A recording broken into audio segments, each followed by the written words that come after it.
Hello, good morning everyone.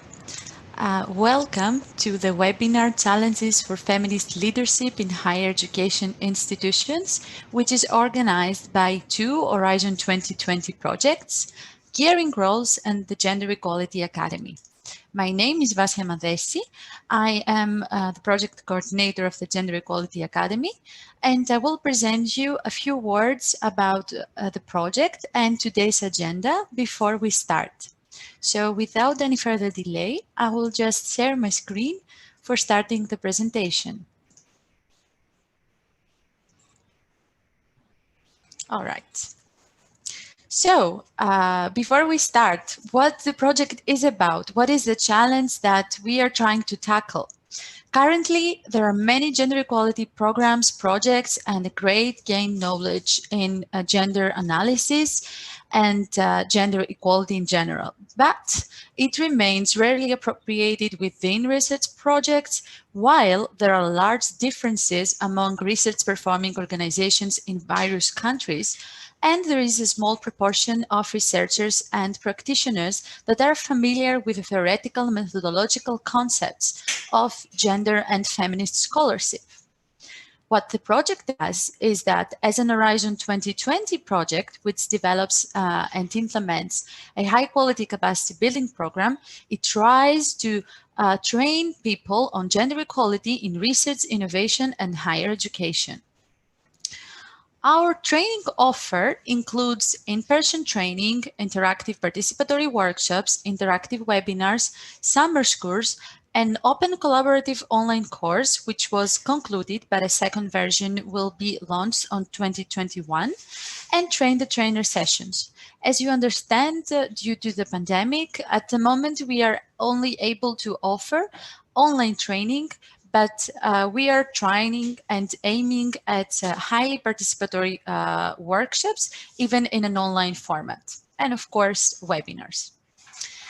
We are a partnership, so we have strong experience in training methods and materials, and this is a snapshot of us. I would like to let you know that today's webinars and all the webinar series of Gender Equality Academy are uploaded on our YouTube channel, which is Gender Equality Academy EU, where you can subscribe and attend all our past sessions. And I would also like to tell you what is coming up this October. We have open one online training for the 14th of October, and another webinar is coming very soon. The registration link will be available very soon for you. So for today's webinar, I will pass the floor to Maria Lopez, who is the project coordinator of Gearing Roles, and she will present you what Gearing Roles is also all about. We will have a lecture by Fiona Mackay, and our discussant, we have a slight change on our agenda, will be Maria today. We will also have a Q&A session, so you can type your questions on the Q&A box underneath the screen, and then we will have a wrap up and some conclusions. So thank you very much for the attention. I would like to let you know that we are live tweeting on Gearing Roles and G Academy, so you can join us with your impressions. And I hope that you will enjoy today's lecture. Thank you very much, and I pass the floor to Maria. Thank you very much, Basia. Welcome everyone to this second webinar on leadership organized between GE Academy and Gearing Roles. Gearing Roles is an 2020 project that aims to design, implement and evaluate 6 gender equality plans within 6 European institutions, and we are supported by other 4 partners that join us in this challenge that not only try to design and implement the gender equality plans, but also try to challenge and transform the gender roles and identities linked to professional careers and work towards real institutional change. Our project is structured in 9 work packages, and these 2 webinars, the one that we have already developed and this one, are framed under work package 5, which is on leadership and decision making. So I have the pleasure to introduce you to Fiona Mackay. Professor Fiona Mackay is a Scottish feminist political scientist whose work examines the ways in which gender equality is reinforced through political and legal and social institutions. She's interested in the extent to which institutions may be designed or reformed to promote gender justice, inclusion, and women's human rights. Fiona has also served in a variety of academic management roles at the University of Edinburgh, including as Dean and Head of the School of Social and Political Science, one of the largest in the UK. She currently directs the Gender ID Interdisciplinary Hub at the University of Edinburgh and is also founding and co-director of FIIN, the Feminist and Institutionalism International Network. So we are so pleased to have you today with us, Fiona, and the floor is yours. Thank you very much. Thank you very much indeed, Maria. So good morning, good afternoon and good evening to everybody. I'm really delighted to have been asked to speak today, and I'd like to thank Maya, Natasha, Vazia, Lucy and others, and the other organisers from Gearing Roles and the Gender Equality Academy for inviting me. My talk today is based on a longer paper which is about to be published in Political Studies Review, and it explores the opportunities and the practical, political and theoretical dilemmas posed for academic feminists who enter leader manager positions in what's usually called the neoliberal academy. I've got some slides coming up and you'll have to give me a minute to share the screen, but I want us to think about this as a conversation, and I'd be really interested in hearing the experiences of others. So if you just let me share my screen. And here we go. A couple of minutes, hopefully it's going to be there. Yes, there it is. Okay, so thanks very much. So as Sarah Ahmed notes, to live a feminist life is to be a feminist at work. And I focus in the paper and in the presentation today on a specific set of change makers at work, what I called academic feminist managers. So I'm trying to make the distinction between those I call academic feminists, for whom their professional and political identities intertwine, and academics who are feminists, but whose professional identities and scholarly expertise lie elsewhere. Now, of course, there are many other sorts of feminists and equality champions at every level of the university, in academic and in professional services roles. I've spent a good deal of the last 15 years or so, as Maria said, in different sorts of management and leadership positions. But what I want to reflect upon today in particular is my experience of serving as an executive dean and head of school. So a large school of social and political sciences in a public research intensive UK university. And in doing so, I'm seeking to contribute to debates about, if you like, the radical potential of insider strategies for those engaged in what Cole and Hassel call specific, deliberate and often exhausting institutional change work. And a caveat is that my experiences are, of course, rooted in a particular institution and a particular institutional system. So lessons may not transfer straightforwardly to other contexts, but I hope they'll be useful nonetheless. So the questions that animate my reflections are these. What can feminists do when they take on management roles? How do academic feminists experience being simultaneously the embodiment of institutional authority and oppositional knowledge? What are the opportunities and constraints within which these management roles, what are the opportunities and constraints within these management roles to exercise feminist leadership and to affect, particularly in an environment when academic managers are increasingly pressured to adopt private sector values and practices through new managerialism? To what extent are there opportunities, therefore, to work with the grain of an institution to challenge the gendered status quo within? And what are the compromises or ambivalences required to work from the inside as a tempered radical? in the neoliberal university. Now, I'm getting a funny message. Are people seeing the slides? Yeah. Hi, Fiona. Hi, everyone. It is like blocked in the first slide. Maybe you can try to put the full screen again and move on. Let me try again. Yeah.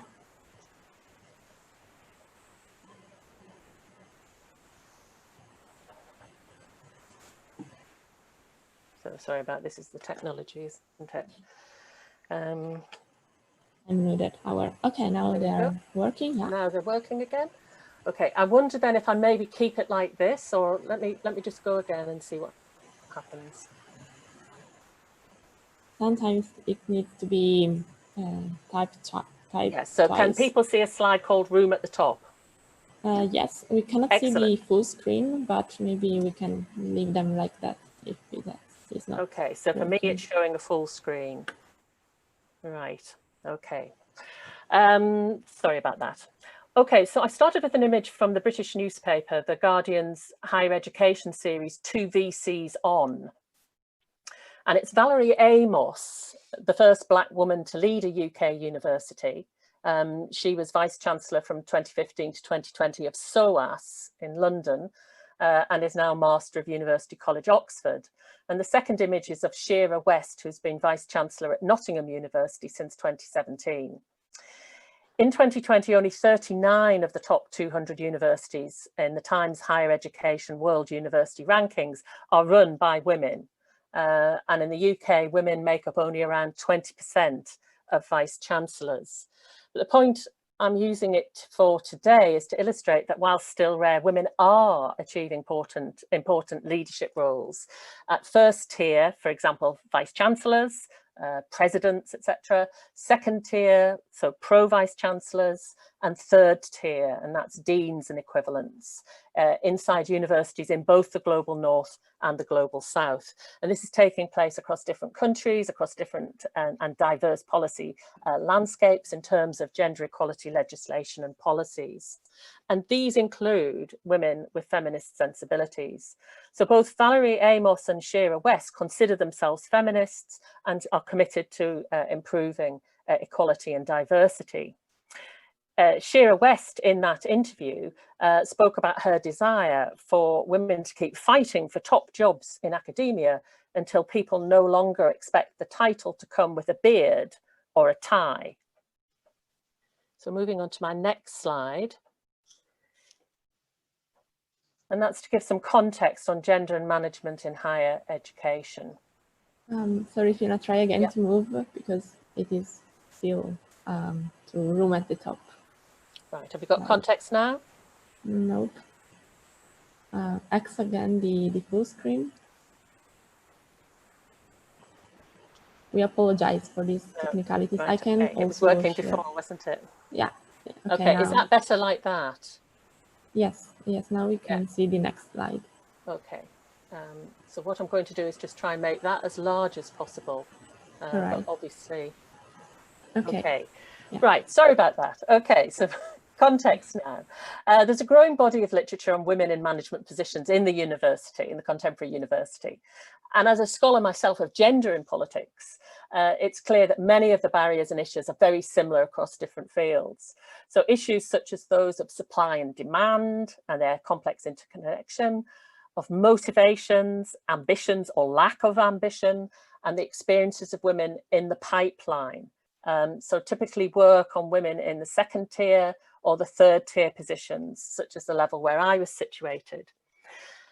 And these studies have revealed a range of structural and cultural inequalities that are faced by women who aspire for management roles. And these include the discriminatory effects of homosocial networks, practices, exclusionary norms and values, the gendered division of labour inside and outside the academy, the lack of mobility, and processes of gender devaluation experienced by women despite their senior roles. So whilst formal gender equality and diversity policies and initiatives have proliferated in the university sector, including those that seek to rectify the overrepresentation of white men in decision-making positions, the implementation gap remains glaringly large.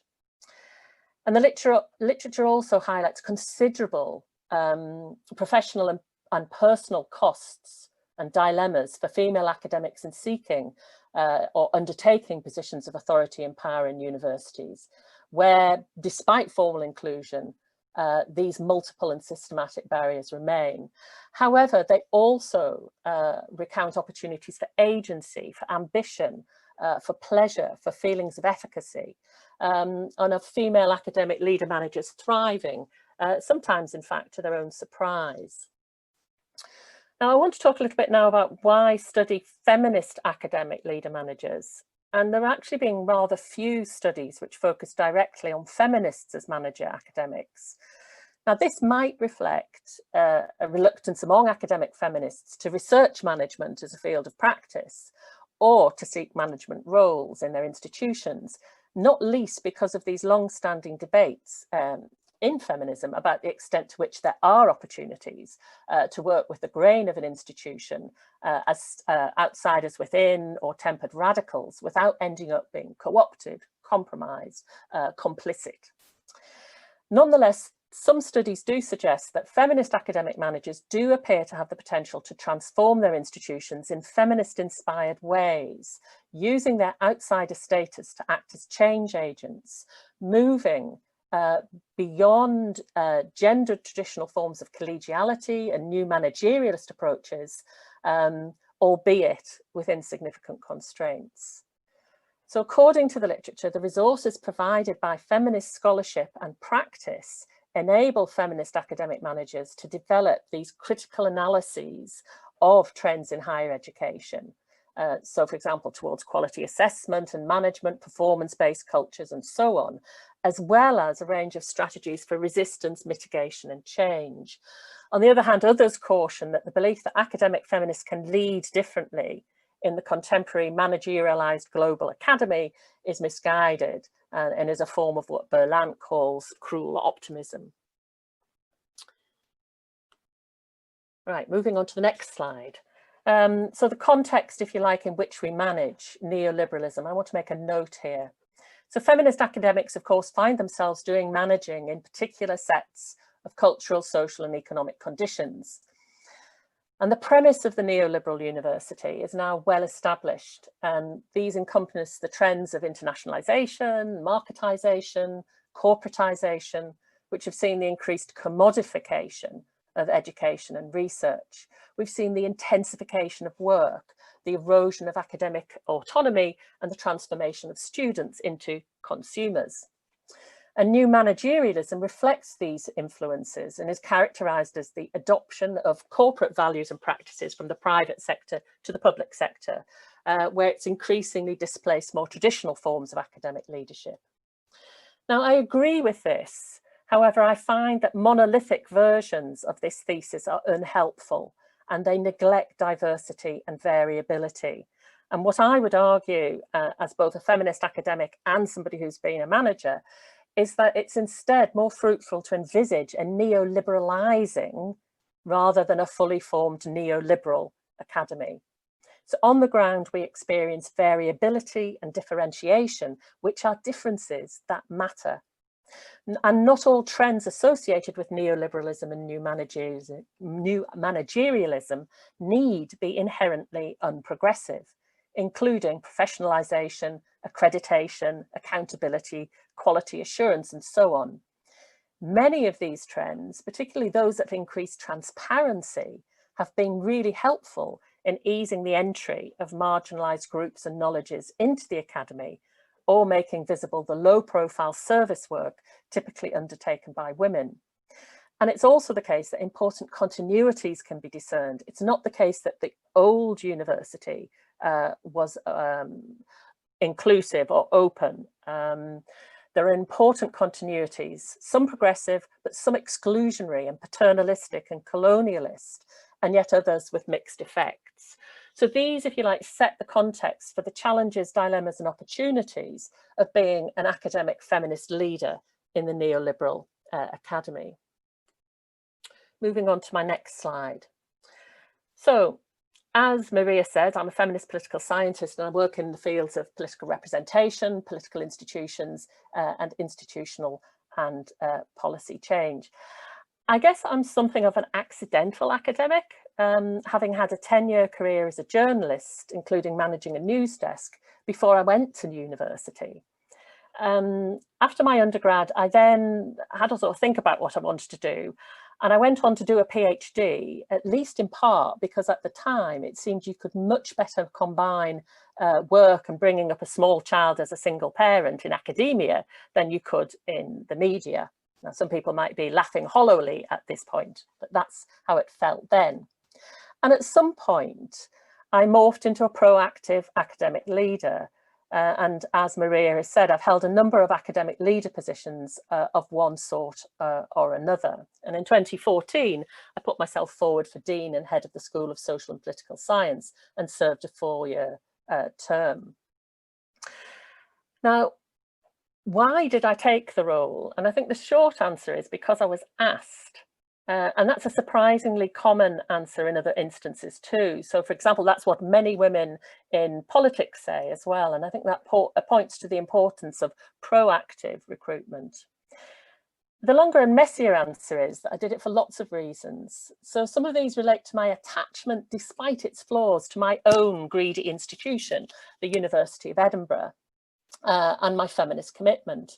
And without sounding too pious, because I cared about and felt responsible for the school and my colleagues, and I felt loyalty to my university and support for many, not all, but many of its goals. Because as a feminist, I'd spent decades arguing for equal opportunities and the need to challenge male, pale and stale power hierarchies, and thought that this was the moment I needed to walk the walk. Because I guess I thought it might help make women in leadership a new normal, including the potential role model effect of having a feminist lesbian, an adult returner, and a one-time single parent at the helm. And I guess if I'm honest, it's also because it felt good to have my leadership legitimacy, my competence presumed by both the status quo power elites and colleagues. And that's not always the experience of feminists in the academy, as we know. Finally, I took on the role despite doubts and concerns about it taking me away from research and teaching, from my academic friendship groups, and so on, because I wanted the levers and resources that come with an executive management position, in contrast to those in many other sorts of academic leadership roles. So as Irish feminist and former Dean Pat O'Connor notes, the lesson learned is that positional power is a means to get things done. So what is the role? So the role of the head of school or executive dean, according to the university, occupies a central position in the leadership structure of the university. Now, Sue Shepherd talks about deans as operating like feudal lords, to which my reply is, I wish. But it is in the system within which I work, they're responsible for budgets, for people and resources. They have important strategic and planning powers. They have influence up the way as well as down the way. And they have both internal and external facing responsibilities. So in my case, I was responsible for around 300 staff, around 3,000 students, and had a budget of multiple millions.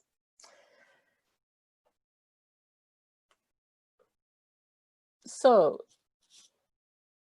there's fierce debate in the business literature about gender and management. Some of the work is really nuanced and thought-provoking, and I've put in my middle visual is the front cover of Managing Like a Man, Judy Wiseman's classic book.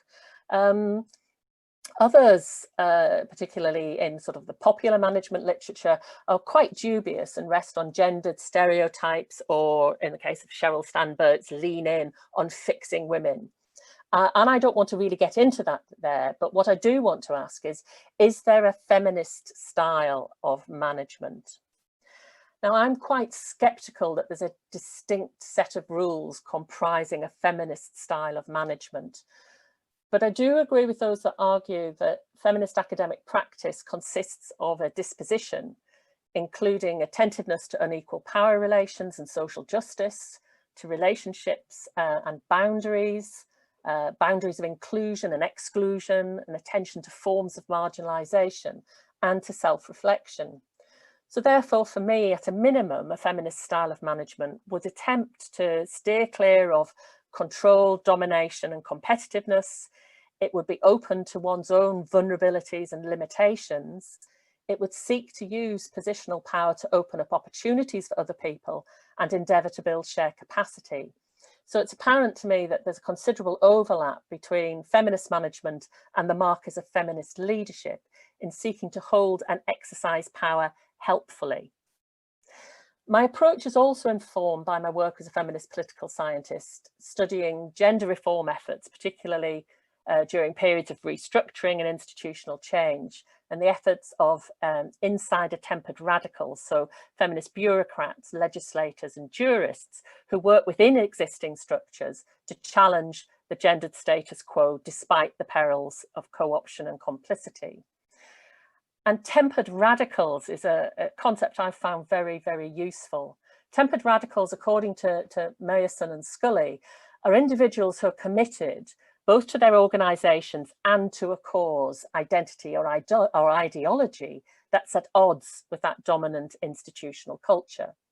So their radicalism drives them to challenge the status quo, as indeed does their very presence as individuals who don't fit. And their temperedness reflects the way in which they've been toughened by their sense of struggle and ambivalence, and their inclination to practice moderation in their interactions with power holders and in their efforts to effect change. So the emphasis is on insider strategies of seeking incremental change through what Wheat calls small wins and by authentic actions. And this concept has really informed and helped my own practice and provided me with insights to make sense of my experience.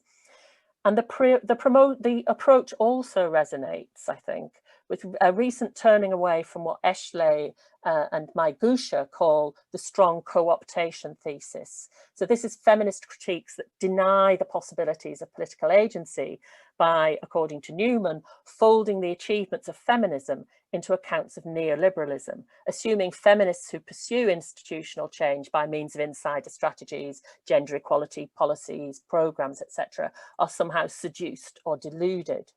And it marks, I think, a turn towards more pragmatic approaches.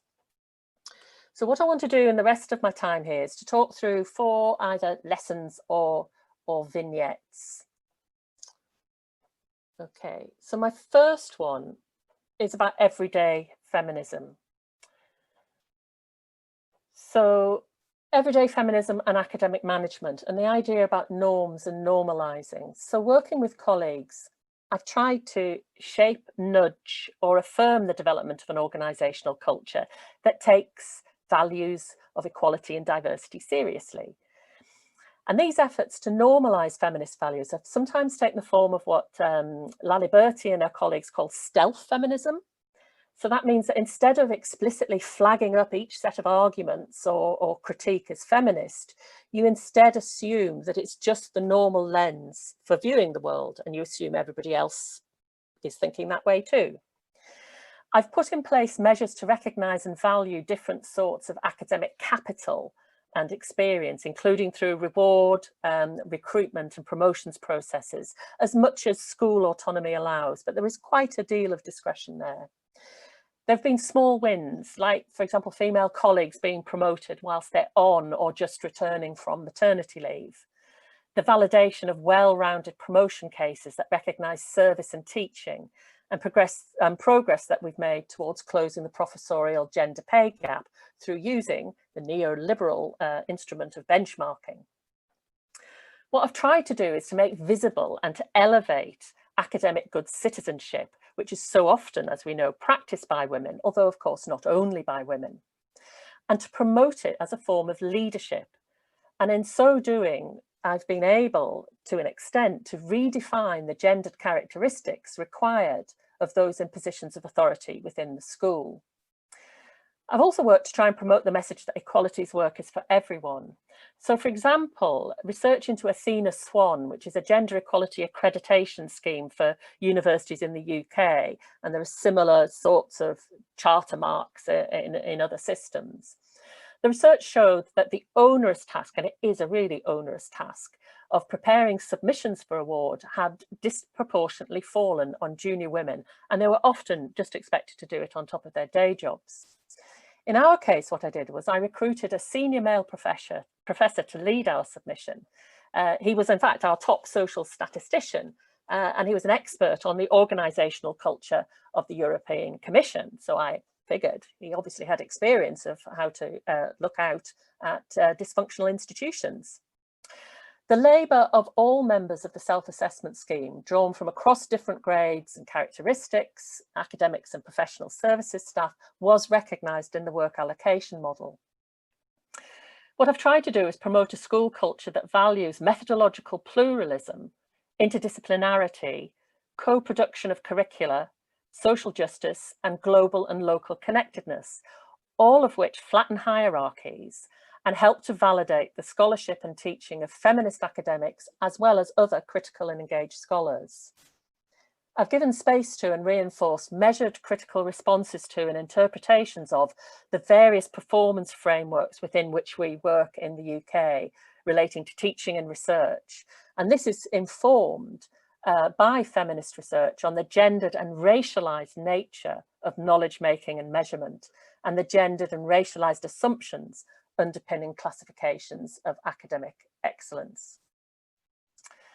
So the lesson is that the exercise of everyday feminism can result in wins, small wins to be sure, but wins. Using positional authority, I've been able to set the tone. I've not been able to address systemic structural constraints, but I have tried to enable a local institutional narrative that chips away at cultural and institutional norms and creates the space for solidarity. My second vignette or lesson is the academic feminist manager seizing the moment.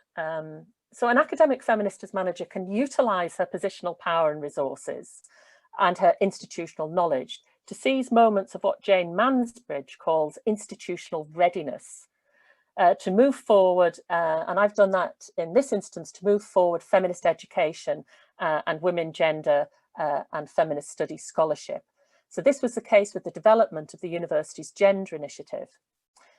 Now, there've been countless conversations over the years about how best to connect feminist and gender scholarship across different schools and disciplines in what is a large and decentralised university, how to make research-led teaching options more visible to students, and how to identify gaps and build capacity.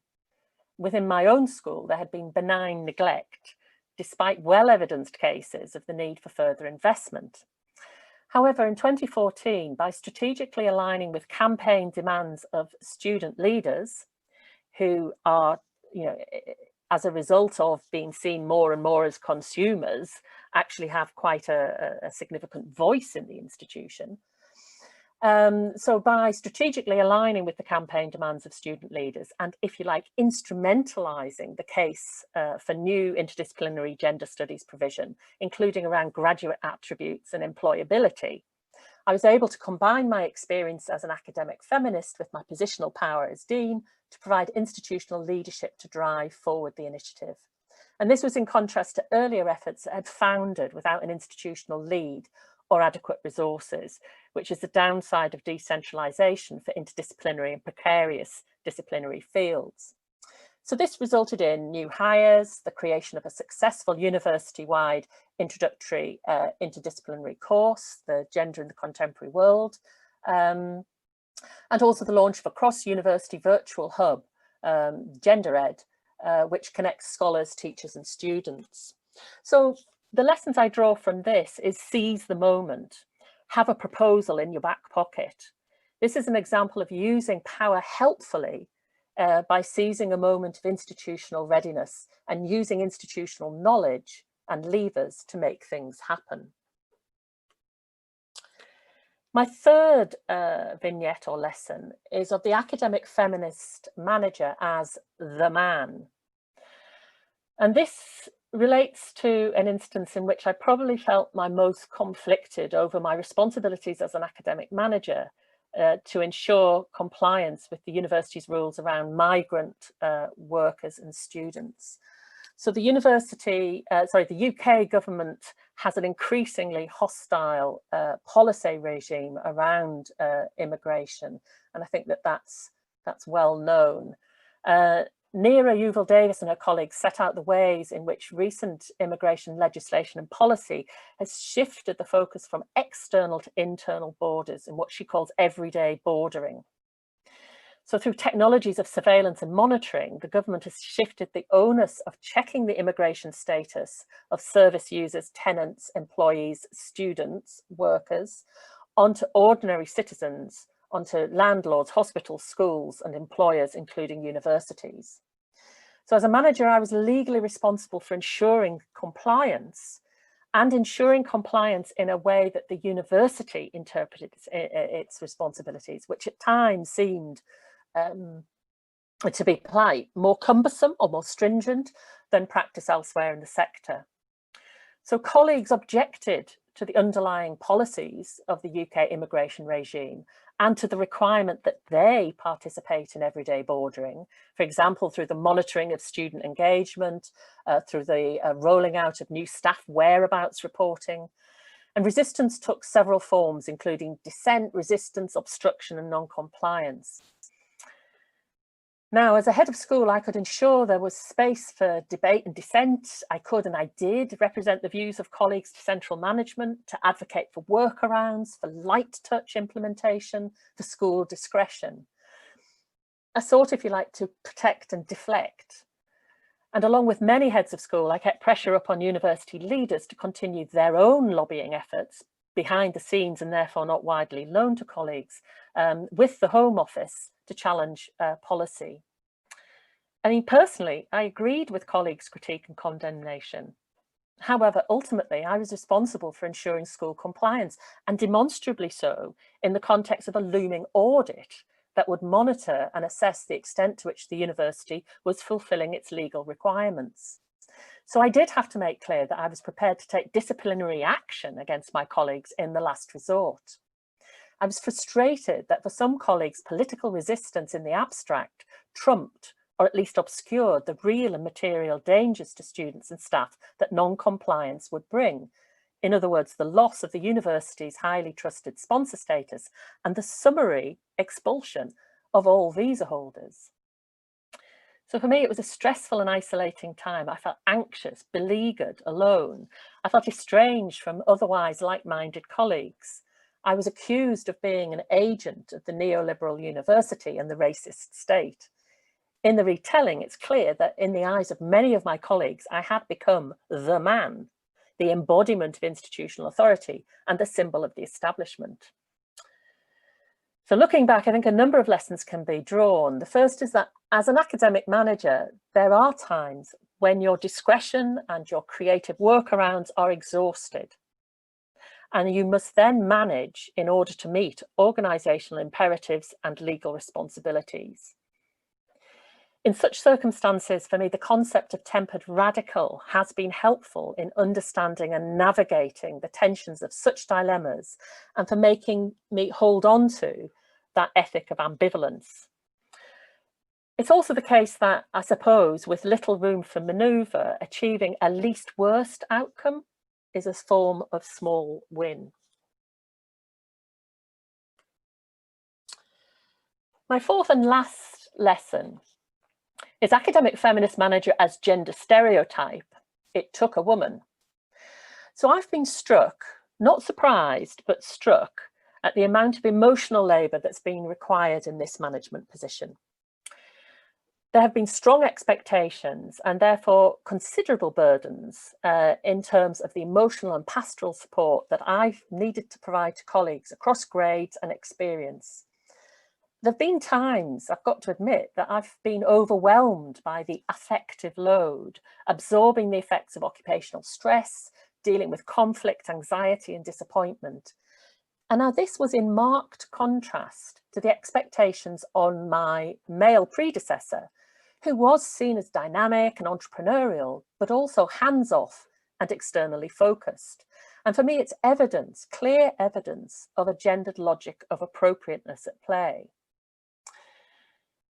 And the literature suggests a general trend in that when women take up senior posts, their positional status and authority tends to be downplayed, while the service dimension of their role is emphasized, even exaggerated, in the process of what Monroe and her colleagues call gender devaluation.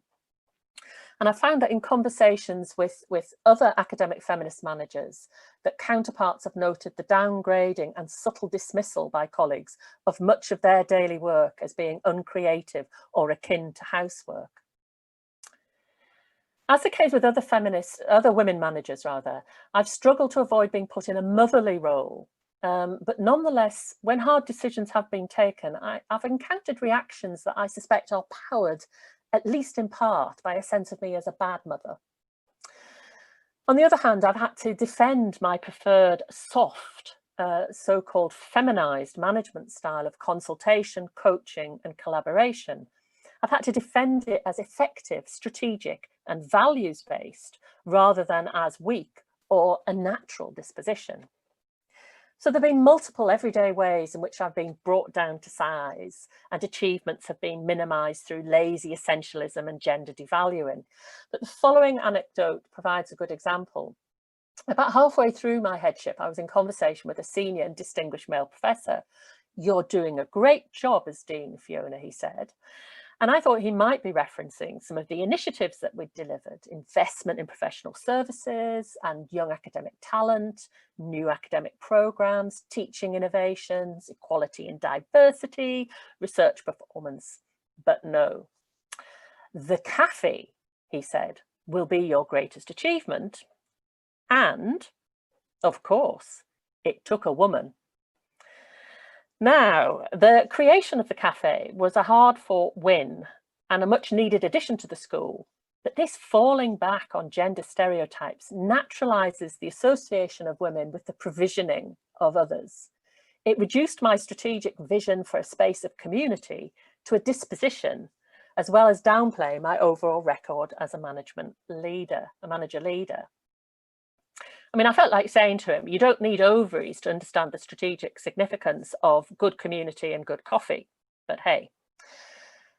And I do feel ambivalence. You know, on the one hand, care work is important and it's a valued part of my own practice, but this begs the question of how can the gendering of this sort of labour be undone and it's worth recognised as a crucial part of leadership for women and men. Okay, so thank you for bearing with me. I've got just a few conclusions. And that's that over and above issues of equal opportunities and individual career aspirations, over and above the empowering effect of role models and the potential to disrupt gendered norms through the presence of women in powerful positions, I think that the focus on academic feminists in management is important because, as in other aspects of their practice, they're committed to progressive social change beyond individual remedies. So I think that academic management positions offer the opportunity within constraints to exercise feminist leadership and is an important form of insider strategy. I've experienced management as loss of self, loss of important research identities, and loss of some relationships. However, like others, I've also experienced management as a position of visibility, personal authenticity, and effectiveness. I've been affirmed by my line managers, including the university's most senior leaders, and by my colleagues, well, most of them, as a successful and effective academic leader-manager. So whilst being clear-sighted about the constraints under which middle managers like myself operate, my own experience has also been of opportunities to hold and to exercise power helpfully. Now, there are lots of ways of exercising leadership. And I'm not suggesting that management is the only route. A principal dilemma for academic feminists is whether or not to participate in an era of leaderism, of managerialism, of marketization, consumerism and audit. Should feminists aspire at all to take on positions of authority with top-down power dynamics and the perils of complicity in the neoliberal academy. So I think the question is an important one, and the potential pitfalls are serious, but it needs to be considered along with its corollary, which is it better then to leave it to non-feminists to steer, shape and exert power in the academy? Is it enough to rely only on strategies of resistance or critique from the margins? University management, VCs, pro-VCs, deans and heads of school all do important identity work and steer the values of the academy. So I end with the question of where do academic feminists need to be if they seek to challenge ideologies that justify gender inequality, if they want to change prevailing patterns of control over resources and to transform institutions that reinforce existing power relations, or to put that a little bit less grandly, to make working lives more livable and less unfair. And I suggest that we need to be in multiple places and at all levels, including in middle and senior management, seeking to hold and exercise power helpfully to bring about structural and cultural change. Thank you. Thank you very much, Fiona. I think it was really an interesting and challenging talk. I will now give some thoughts on the talk you just gave, and then we will open the floor for questions and answers. So for me, the most challenging concept or the most challenging issue that you mentioned is the concept of temper radicals, because it shows that it offers a different theory of organizational change. Change is not always top-down and often comes from the middle of our organization. It leads to effective change. Leaders aren't always at positional leaders. They might have less visibility, but they can achieve also those small wins that are really important. Temper radicals work within the systems, which has pros and cons, as you mentioned. So it links to your first reflection. How do academic feminists experience being at the same time the embodiment of institutional authority and the source of oppositional change? And it also links to the institutional change importance of analyzing the state of play and understanding the concept of the institution where you are applying this institutional change. So for me, I think that temper radicals can be key players as insiders and key allies for achieving institutional change. Also, I think that temper radicals offer a constellation of small strategies that lead to small wins. As Sally Correll from Stanford University said, the change we can realistically make in any instance are often small, are imperfect. But I have decided I can live with that, and we have to start from somewhere. So there is a need to cooperate between temper radicals, between us. We need to collaborate with each other. The second thought is related to the third vignette that you mentioned, the vignette about the man, that is linked also with the stereotypical beliefs around feminist leaderships and leadership roles. So even you saw your sexisms about the feminist style of management, I think that your talk also is linked with the features that Binkenburg and Van Hengen describe when talking about the stereotypical beliefs about leadership styles. They describe that there are some descriptive beliefs that are those who are typical attributes of men and women, those that they do have for leadership, but they also talk about prescriptive beliefs, those ideal and desirable attributes, those that they should have for being good leaders. So the different perceptions between prescriptive beliefs and descriptive beliefs could mean that path to leadership may become more difficult for women than for men.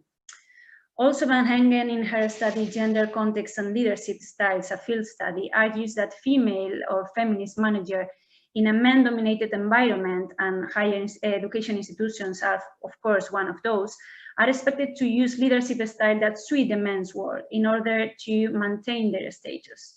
So this can limit their potential for a progressive change, social change, but also have personal implications, as you mentioned, personal cost for feminist managers who again experience being institutional authority and a source of oppositional change. So my third thought is then why to take the role? Also, when you mentioned this gender devaluation in your 4 vignette, you mentioned Monroe's definition of gender devaluation, the positional status and authority of female leaders or managers that tends to be downplayed whilst the service dimension of the role they occupy is emphasizes, right? So this gender devaluation can result on assuming that women's accomplishments were routinely written off by male colleagues and not by women's own accomplishment. And this is also linked to the academic domestic work that women usually perform in universities and research institutions. And for me, this has a clear link to the meritocracy discourse. Cheryl Hart from the University of Leeds asked, when does merit begin and who decides what merit is? Her research found that there are differences not only on how leaders come to define merit, but also how they promote the values of merit-based systems when they face unmeritocratic practices. So this gender devaluation also appeared in the qualitative research that we made for our own giving roles in institutional assessments before designing our gender equality plans. So in particular, there is a Spanish game of words that combines cargo, the male word that means position, with carga, the female word that means burden. And some of the leaders mentioned that once that they become the leaders, the position became the burden. So this game of words was a really example of how service dimension is emphasized, resulting in really heavy workloads. But this also leads us to talk about agency and the link between agency and resistances. Sue Shepherd from University of Kent and her work on structure and agency says that individuals' agency, the capacity to act and to adapt, is assumed to take place within a structural context that are culturally shaped, but where different aspects such as geographical mobility can play an important role. So she also mentions that when dismissing career progression, some women may also reflect a self-preservation strategy in an attempt to avoid the cruel optimism of aspiring to something that they believe they are statistically unlikely to achieve. She quotes Morley here. So this brings us again to the concept of temper radicals. And I would like to end by quoting Audre Lorde in her essay from Learning from the 60s, when she says, to refuse to participate in the shaping of our future is to give it up. Do not be misled into passivity either by false security, they don't mean me, or by despair, there is nothing we can do. Each of us must find our work and do it. So I think this quote is a good summary for the chances and the opportunities you mentioned that we have as temper radicals, as feminist managers or leaders. And I think that is a good quote to close my reflections. So with this, I open the floor first to you if you want to reply something, and then we will open the floor for questions and answers.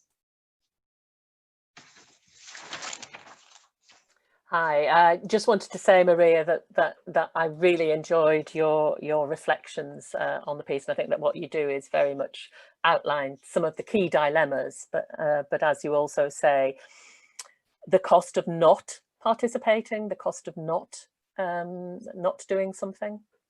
So thank you very much. Yeah, just before we give the floor to the questions and answers, I just want to mention again your final question about seizing the moment. Last week, during the Research and Innovation Days, the European Commission announced that gender equality plans will be a requirement for participation in the next Horizon Europe research programs. So I think that we are in the right moment. We have to take this opportunity.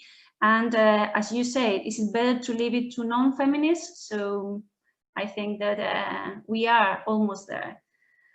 So let's see if we have questions. Natasha, I think that you will be reading the questions to Fiona.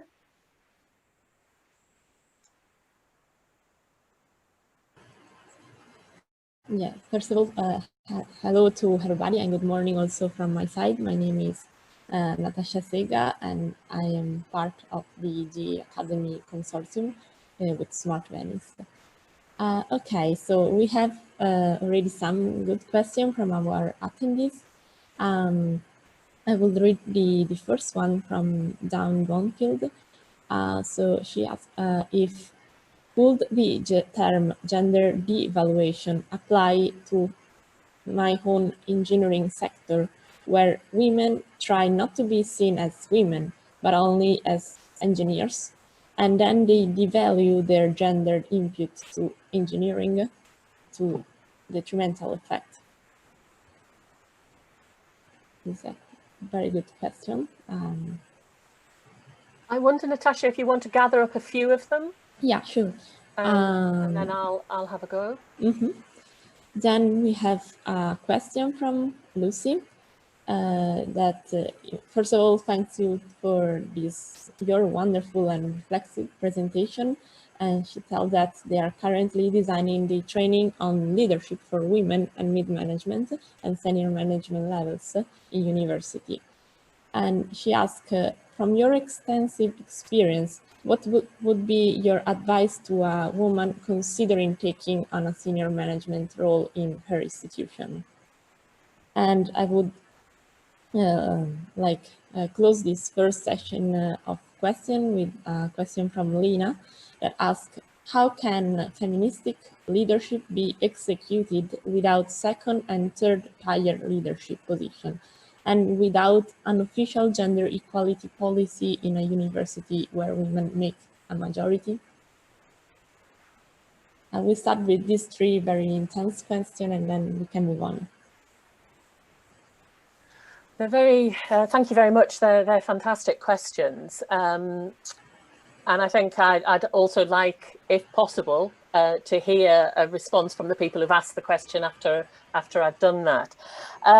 So the first question, which was about gender devaluation in engineering, and I think the way that I've understood that is that the questioner is saying that if in fact women engineers themselves devalue their own gender in the sense that they try to engineer like men, to paraphrase Judy Wiseman, but actually in many ways you can't fully escape gender, can you? I know that these are some of the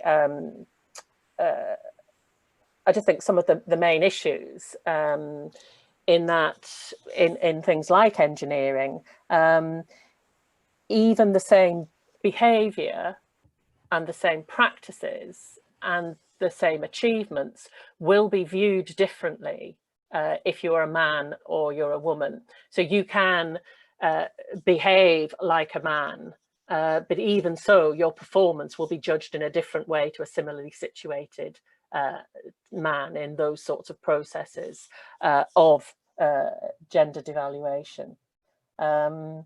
So I don't know that it's a kind of question as such, apart from to say, yes, that they are processes of gender devaluation that we need to look at. I don't know what the answer is to that.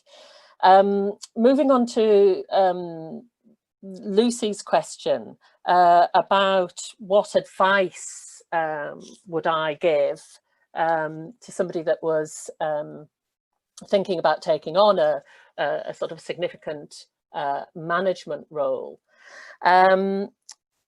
And I think I'd have a number of bits of advice. And again, I'd be interested in Lucy and others' own advice as well. The first thing is I would bargain hard. So I would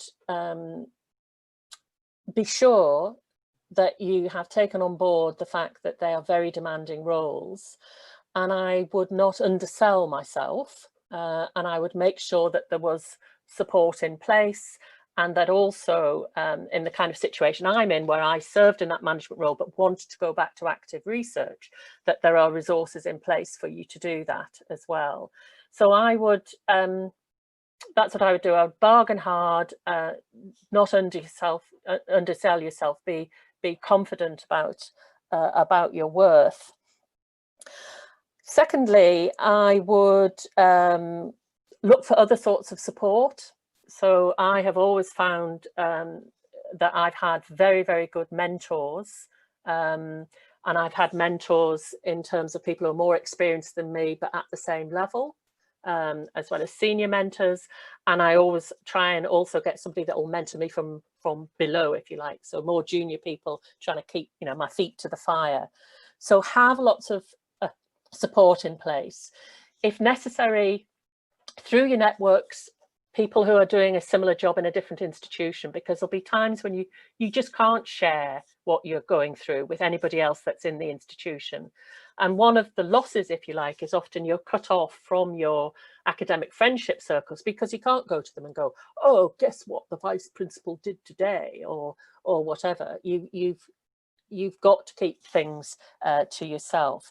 So as I say, so it's about getting the resources in place, getting lots of support, keeping a strong sense of your own goals, concentrate on some early wins, some low-hanging fruit. Don't get too discouraged that wins tend to be small rather than large and can be reversed. And I really like the point that Maria made, the quote, which was, yeah, they're small wins, but you've got to start somewhere, and, you know, I'll settle for that for the moment. Okay, thanks. And then the last question is about how feminists can be part of reform efforts without either having an official gender equality role in an institution or be in a management position. And I think there are lots of ways of doing that, in terms of, I think, going back to Sarah Ahmed, living a feminist life. So we know that change happens in all sorts of different ways. It can happen top down. It can happen, you know, as I did, somewhere in the middle where you're trying to disrupt things, and change also happens from the bottom up. So I think there are all sorts of ways in which we can exercise feminist leadership on an everyday level, just in our own practice, in our relationships with others, and so on. Thanks. Thank you, Fiona. Thank you very much. I think your answers were fully centering the questions from our attendees. We have some more from the participants. I will start with the one from Lut that asks, that underlined that your talk is focusing also the importance of the self-care and mutual support among feminists. And what would be your recommendation in terms of self-care as a feminist value for change agents? Continuing on this topic, on this line of feminist support, Lina asked if there are any academic feminist leader networks or foundations that promote that. And Milika asked if you can tell us how your feminist colleagues react to your work in your position of a leader. Did you experience solidarity and support from them? I would stop here, and then we have a final round of questions. Hi there, another great set of questions. Thanks very much indeed. It's really thought-provoking. So the point about self-care, and of course we know as feminists that self-care is a feminist act and a revolutionary act, and we should be thinking about that. I think I'm rather better at telling others how to self-care than I am about practicing it myself. But I think it would be about having a sense of boundaries, and recognizing that there are times when you need to take a break, you need to, sorry, recharge your batteries, that you can't be responsible for everything. So whether that's ensuring that you have at least one day off a week, whether that means that you book tickets for something and you don't let your phone work in that on that day. And I think it's also about, I think, again, it ties up with this question around the gendered nature of service. I think as women and as feminists, we can end up feeling responsible for everything. And I think that we do need to just hold on to the fact that there are other people, that you aren't responsible for fixing everything, that you do what you can, but that you hold on to your own sense of self and your own health and so on. Part of self-care I've always found quite useful is having a sense of humour. So sometimes just don't fight everything. Sometimes deflect it with sense of humour. So the old professor who was a bit like, your politically incorrect old uncle, I have told that story over and over again to his detriment in lots of public spaces. So, I think you don't have to fight every battle. Sometimes you can use humour to deflect. In terms of the question about is there a network for academic feminist leaders? I'm not sure there is. I mean, I have my own little network of people, and I don't know.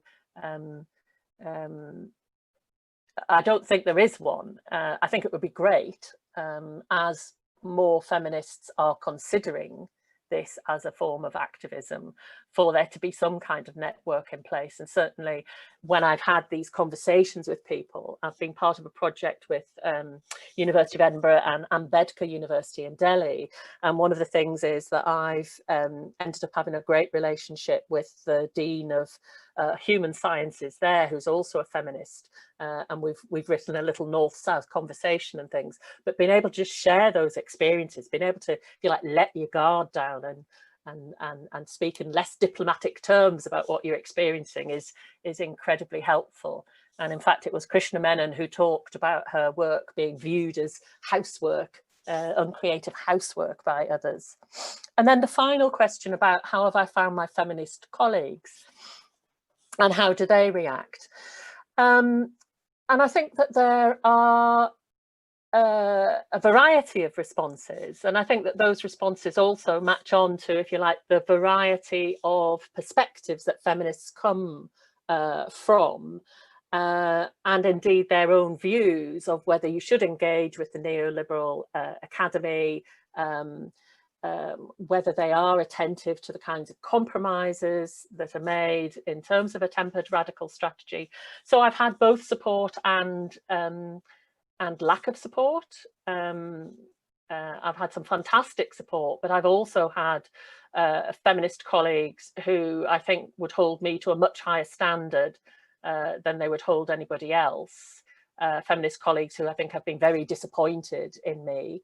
And sometimes, and particularly with that third vignette, the business about the hostile environment and compliance with the universities, the universities and the government's migration monitoring.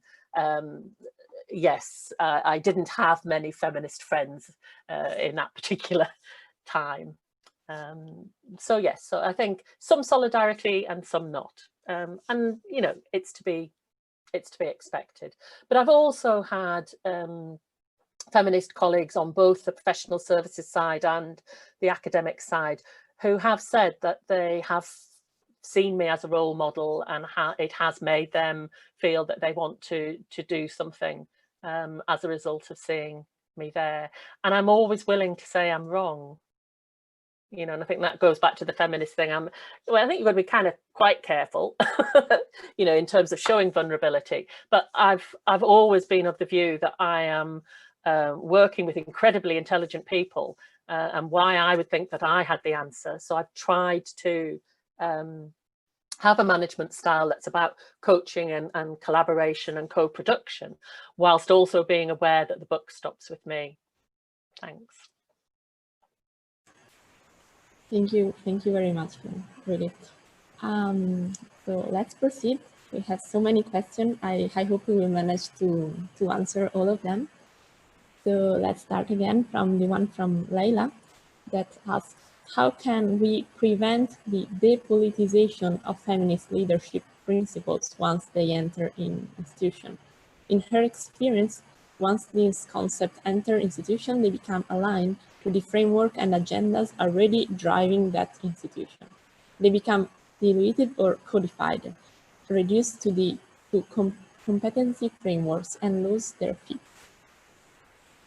Then Mike can ask, which from your chair is the feminist leader's greatest asset and the greatest inhibition also? We continue with the one from Margarida that, first of all, thanks you for this, your inspiring talk. And she asked if you see a temper radical strategy as the one that value asking for support to create a co-responsible agenda and a sense of inclusion. Her idea is that a temperate radical can value what she calls a shared leadership. And let's run to the last one of this session, to the question of Danilo, asking what strategy do you propose for young researchers to connect with good mentors, especially in situations where efforts have been made with minimal positive results? This was linked to your suggestion of having a good mentorship. Gosh, what another set of good but very thought-provoking questions. I'm not going to be able to do justice to all of them. So the question from Leila about depoliticization of feminist leadership principles once they enter institutions, and of course this is the great dilemma. This is the big debate that goes on, and I suppose I don't disagree. I think that depoliticization is something that constantly happens as part of institutionalization. But I found Janet Newman's discussion of neoliberalism very helpful in this respect, of seeing, if you like, feminisms and neoliberalism, or feminisms and, you know, the academy, as flexing each other, so that what we see is both, if you like, the impact of the institution on feminist leadership principles and practices, but we also see in turn the impact of feminist leadership principles and practices on the institution. So I suppose my short answer would be just kind of vigilance, and the fact that I think that the dilemmas of cooptation and dilution are ever present. I think we need to be able to challenge, we need to be able to refresh and regroup. But I suppose I come back to the question that I close my talk with, which is, you know, is it better then to leave it to non-feminists to steer, shape and exert power in the academy, or do we, you know, take these messy compromises, these kind of the ambivalence, the ethics of ambivalence that we have to take as feminist manager leaders in the academy? You know, do we just keep going with this messiness because there is the possibility of change that matters, of making a difference that matters? Greatest asset and greatest liability of a feminist leadership style. I think in some senses I've already mentioned this, which is, I think, vulnerability, or being open to our vulnerabilities. I think that it's a great asset in terms of building an enabling environment, of being sensitive and attentive to our colleagues, I think it's also the greatest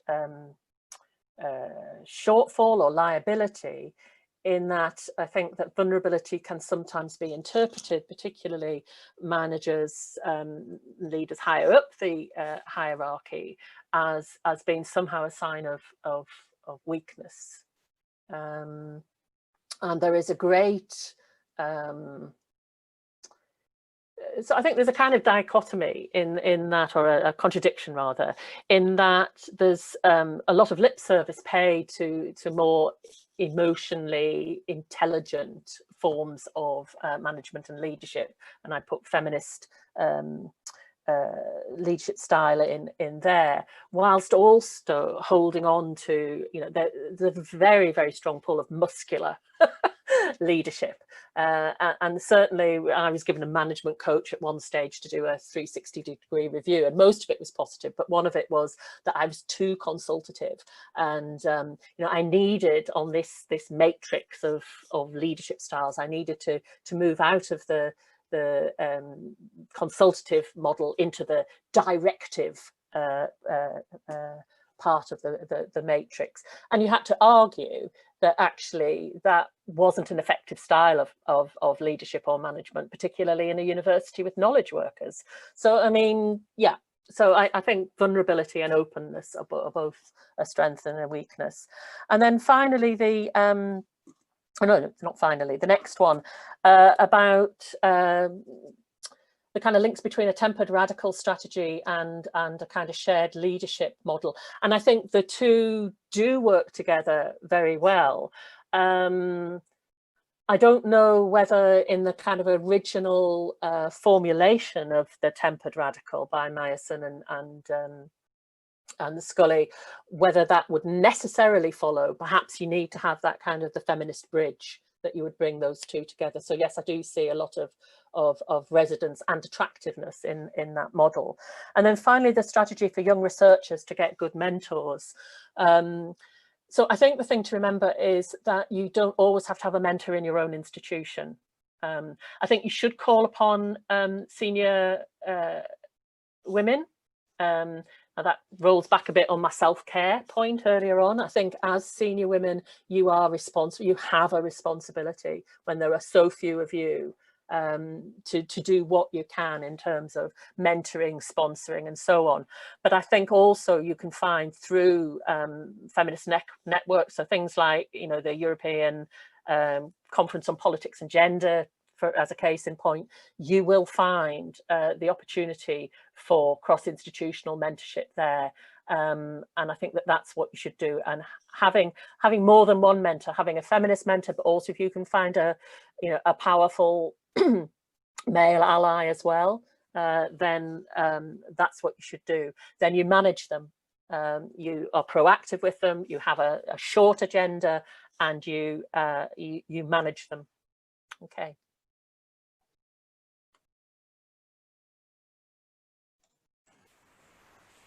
Thank you very much, Fiona. I think we are perfect on time to have a final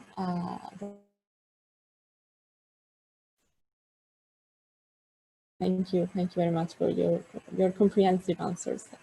I leave the floor now to Maria to close this session, and I thank you both for your amazing talk and inspiring food for thought.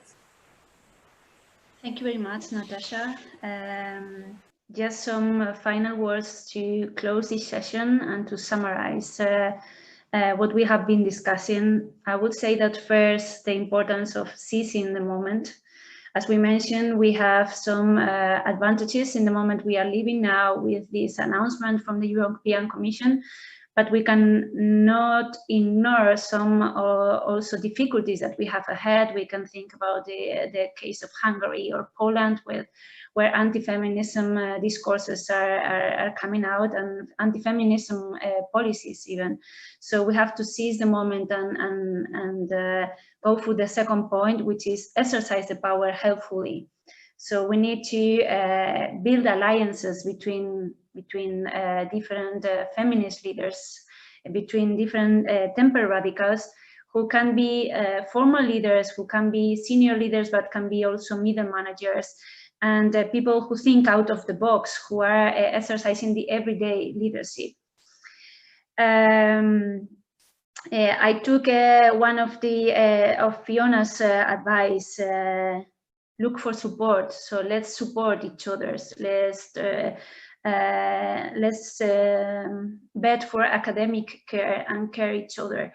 And I think some of the questions that we had in the panel came from some of the participants in the Feminist mentoring program that we are running under Gearing Roles, where, as you mentioned, Fiona, the mentees that are participating in the program are coming from the 6 gender equality plans implementers within Gearing Roles, and they have both mentors within their own institutions, but they also have mentors in other institutions across the consortium, because it is also important, as you mentioned, to share with others.